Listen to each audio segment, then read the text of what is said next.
Hey y'all! Hey there! Hey, it's about supper time now. This ain't working. I don't know, it's been a while anyway. I guess it's working. Anyhow, yeah, it's supper time here, and I'm gonna cook up one of our favorites around here. It's chicken fried steak or country fried steak. Different parts, different people call it different things. It's really not chicken though at all. What we got is beef steaks. It's steak. So the reason they call it chicken fried steak is because it's in a wet batter. You cook it, soak it in a wet batter and flour like you do fried chicken. It makes it look more, like you got more meat there. That's why they call it chicken fried steak. And what we got is we got some cube steak here. It's round steak. It's tenderized, and that's the traditional meat that you use. You could use sirloin and tenderize it yourself with a meat hammer, pound it down. I haven't even heard you use New York strip. You just pound it down till it's like half the thickness, and then tenderize it. I'd cut this in the middle, make two patties. It would make two big patties. And I might try that sometime. But anyhow, what we're going to do is we're going to use a dry flour base here and a wet egg yolk base here. Here's some of the things I'm going to use. I ain't got the milk out here, but we're going to use the milk and the eggs. Milk and eggs over here for the wet. Use a little lemon juice because I'm using whole milk. I don't have buttermilk. And a little bit of lemon in there. It kind of creates a buttermilk effect. Believe me. You need some baking powder there. That helps it poof up. The batter will poof up a little bit better there. I'm gonna put a little cornmeal in the dry mix there too, and cornstarch there. And for the gravy, of course, we're gonna use chicken stock and milk. You need a good seasoning for your. I'm gonna put it in the dry and the wet. Of course, we got the all-purpose flour. I'm going to use some bacon grease and some canola oil for the gravy at the end. So that's what we're going to do last. We're going to make the gravy. Now on the country fried steak, we're going to cook it in a pan over there. What I'm going to do, it'd be better if you cooked the country fried steak really in a deep fryer to get the best crust on it. There's no doubt about it.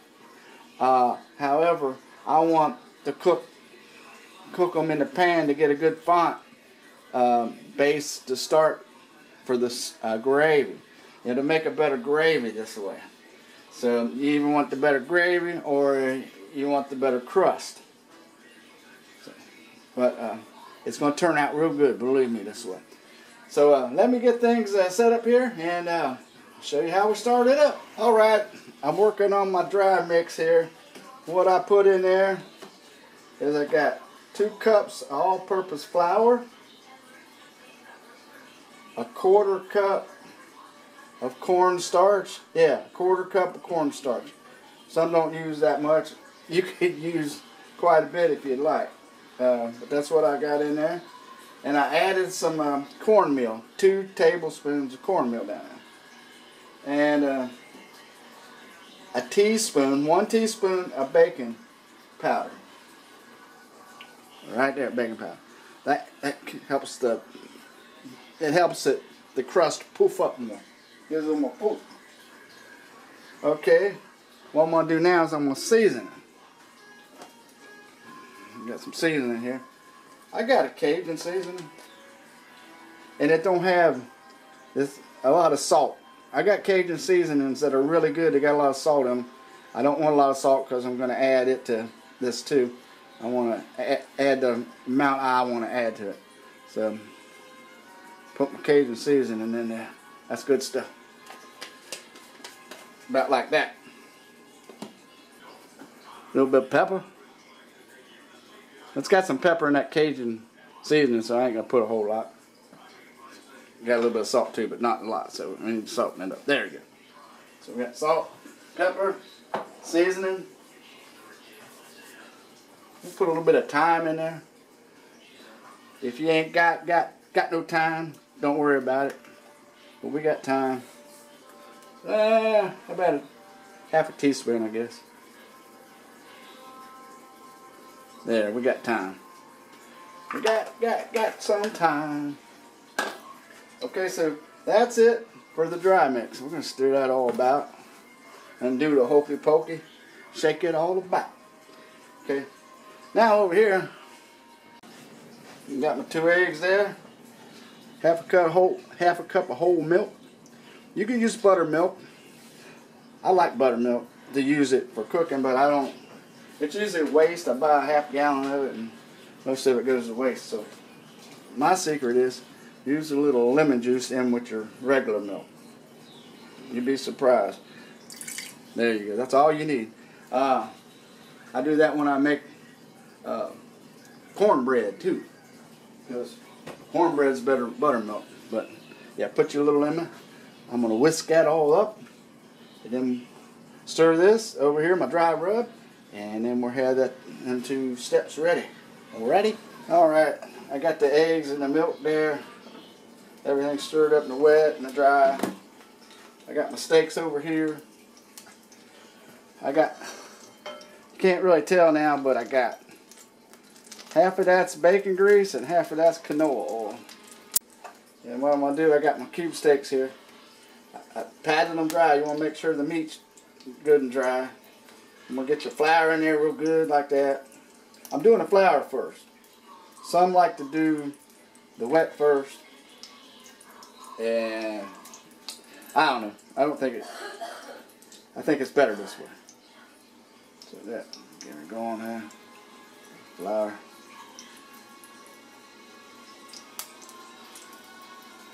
What I'm going to do, I think I'm going to double do it. Make sure you get all the sides real good. Get it covered up.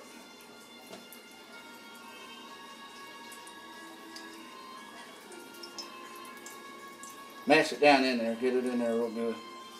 You like that?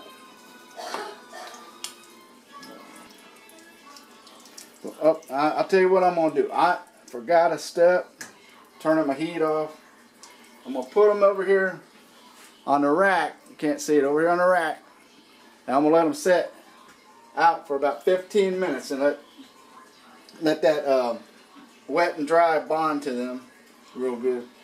So let me let them set over here for about 15 minutes, or you can put them in the refrigerator there for about 15-20 minutes, and then you want to put them in the oil. Alright? Alright. I got my oil up to temp. See right there? It's 360. It's an infrared gun. It's easy to measure temp like that. Now on these chicken fried steak, I did run them through the batter one more time, and then what I did is I put them in the refrigerator on this rack for about 20 minutes.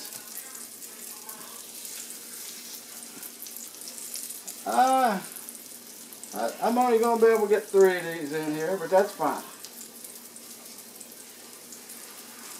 I'm going to cook the other one last. Okay? So, we'll just cook this baby last. By itself. All by its little lonesome self. Then when you put all that meat in there, the temperature drops and turn that heat back up. We're going to let them go about 4 minutes on each side. I flip them a couple times there to check them real good. Make sure they're good and golden brown. So I'm going to give them a flip here. See what they look like. They're moving around there. They move around real good. That means they're starting to get good and brown. Let's see what they look like. Oh yeah, see, look at that. Does that look good? Yep. Oh, good, don't it?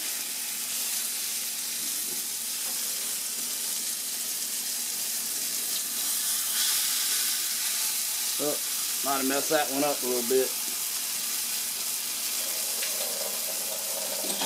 I'll go about 3-4 more minutes on that side. Let's see what it looks like.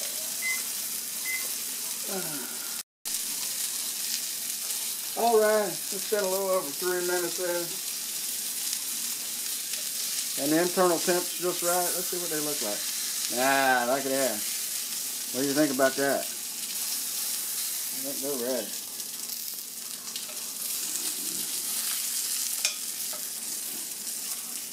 Yeah, a little browner on that side, but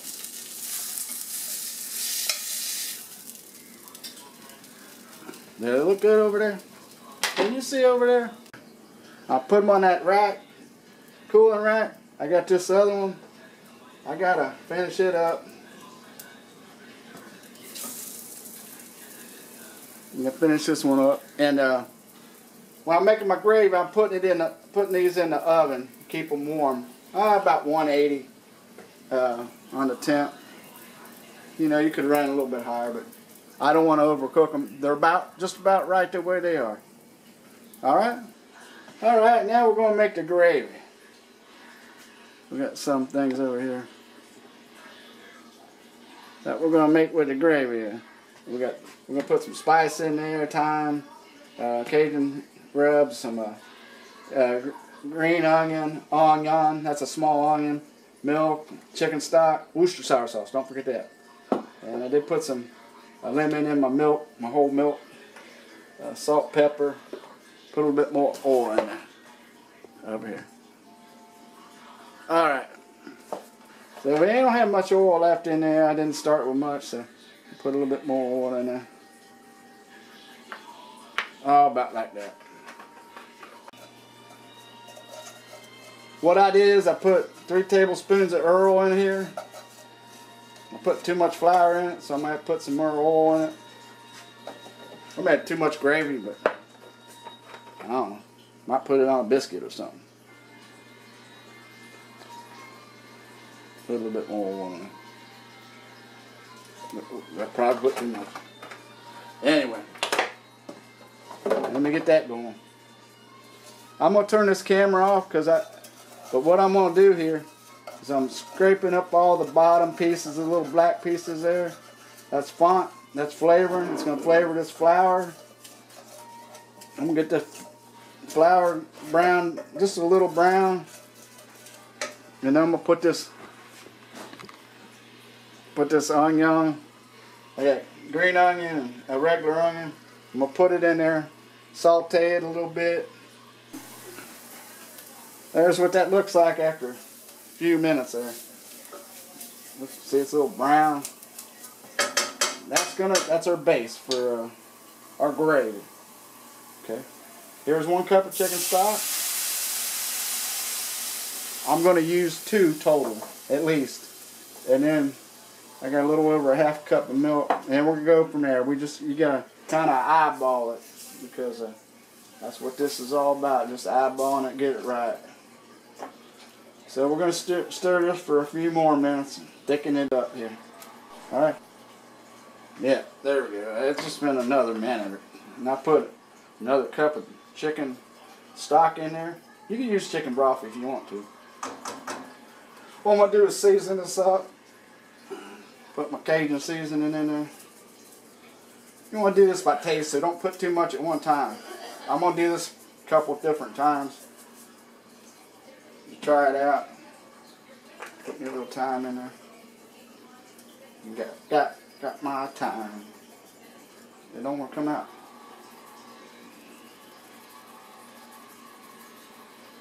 You don't have to put much thyme in it. Stir.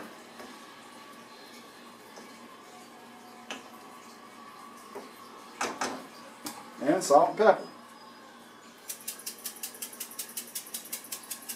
You have to do this to taste, so I can't really tell you how much. I probably got more gravy than I need, so we're just going to have to see. Alright?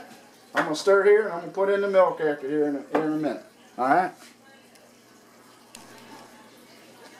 Alright, I got it going another minute there. I put some more pepper in it, a little bit more salt, and here's the Worcestershire sauce. Shake that up real good. You won't believe what this does for gravy, just about any kind of gravy. So Worcestershire sauce. See, that's thickening up. I'm going to have to put this milk in here and see what happens. I might use more chicken stock, or you could use water if you wanted to. But this is going to be good.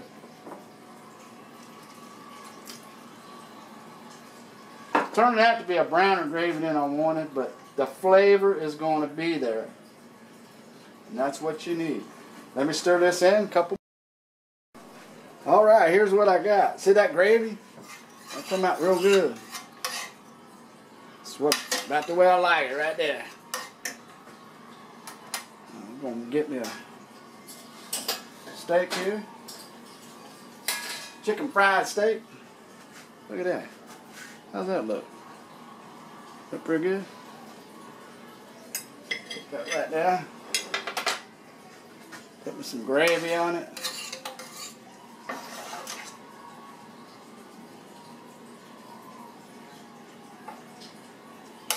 Got them onion in there.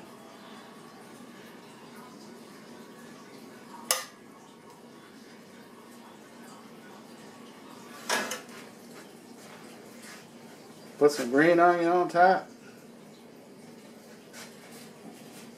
A little bit more.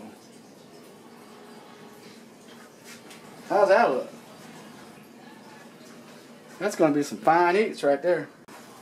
Alright, y'all. Hey, got that done now. Looks good, don't it? DW's Country Fried Steak. Let me bite into this. Let me cut me a bite of that. See another close up of that? Look at that. Can you see that? Alright. Take a good old bite of that.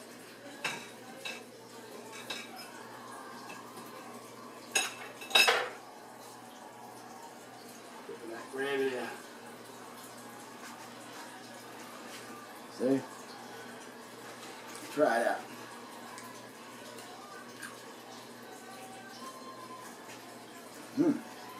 Wow, gravy is fantastic.